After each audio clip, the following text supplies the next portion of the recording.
Welcome to the ransomware resurrection. My name is 𝗡𝗲𝘂𝘆𝘀 and I'm a sales engineer at Datto, and today I'm going to show you how to resurrect a server after a ransomware attack.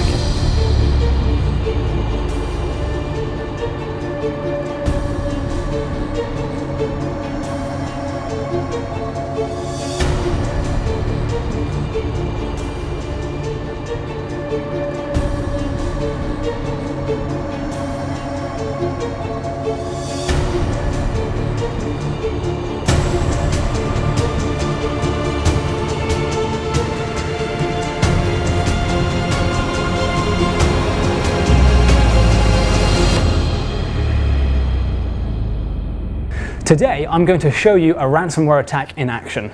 We've got a poor server just here that we're going to infect with ransomware, and then we're going to bring it back from the dead and recover it from before that ransomware attack occurred.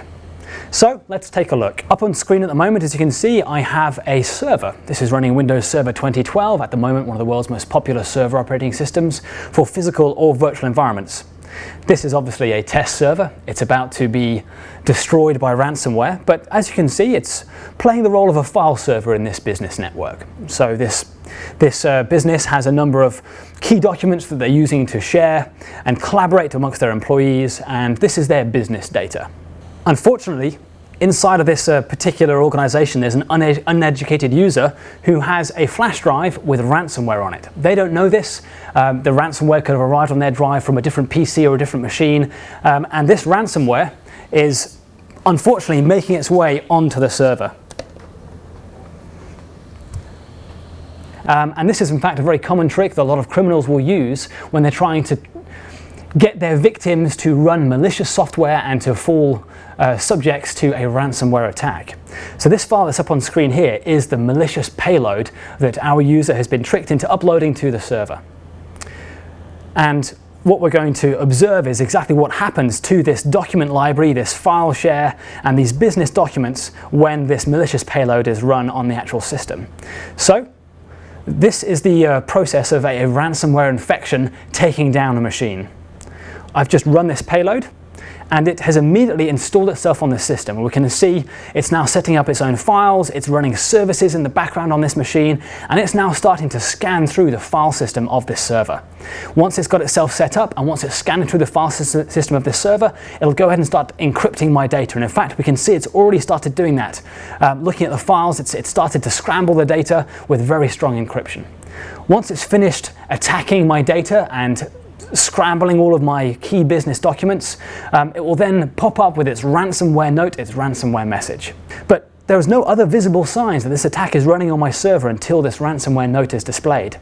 And this is going to continue scanning through my entire server, encrypting my data, and once it's finished doing all of that, only then will it actually give me my ransomware message and start demanding a ransom. This might be familiar from some of the screenshots you might have seen reported in the news, and this particular ransomware attack is WannaCry that was so devastating earlier this year. They have really trying to play on people's insecurities. They're showing us a countdown before our data will be deleted, and in fact they're showing us two countdowns here. One countdown before the payment increases, and a second countdown before our data is deleted indefinitely. They've even given us a few basic instructions here. So the way that we can actually buy Bitcoin to actually pay them the ransom.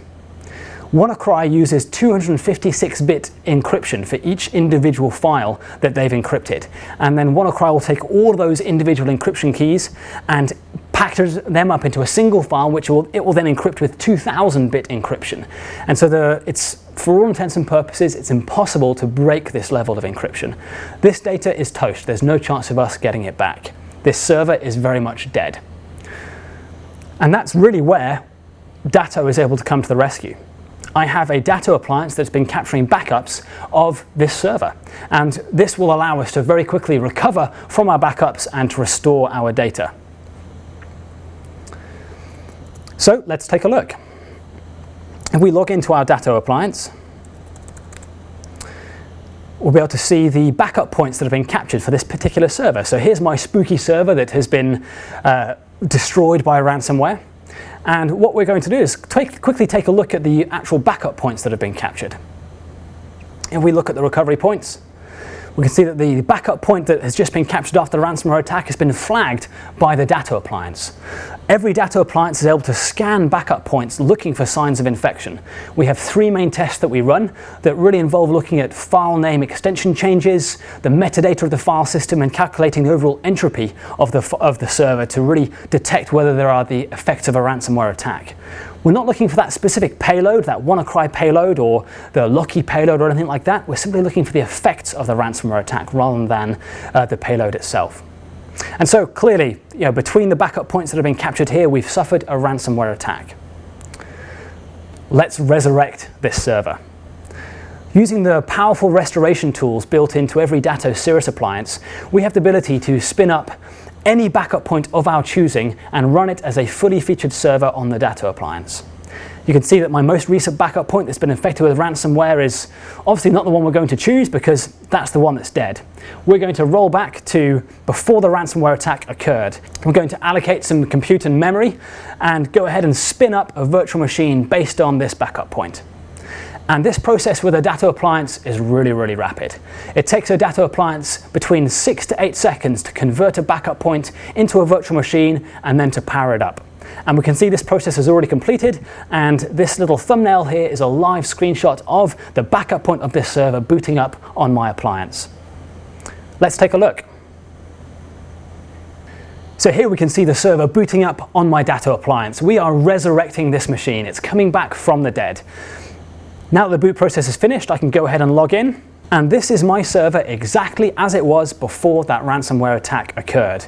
We have brought it back to life to that previous point in time, and there is all of my business data ready for me to recover, and no ransoms have to be paid. I don't have to spend any significant time cleaning out my systems. I can very quickly run my business from this recovered server on the Datto appliance and use some of the other powerful tools we have to roll back this server using our bare metal restore to a previous point in time before that ransomware attack occurred. But this is the power of business continuity.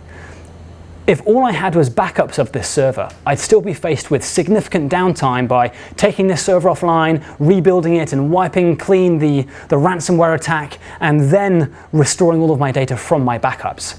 And recovering a server this way, whilst it's possible, takes hours if not days.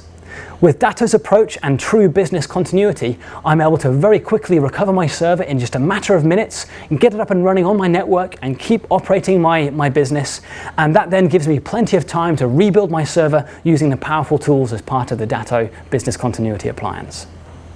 And so that is ransomware resurrection. We have brought the server back from the dead. Thank you for joining us.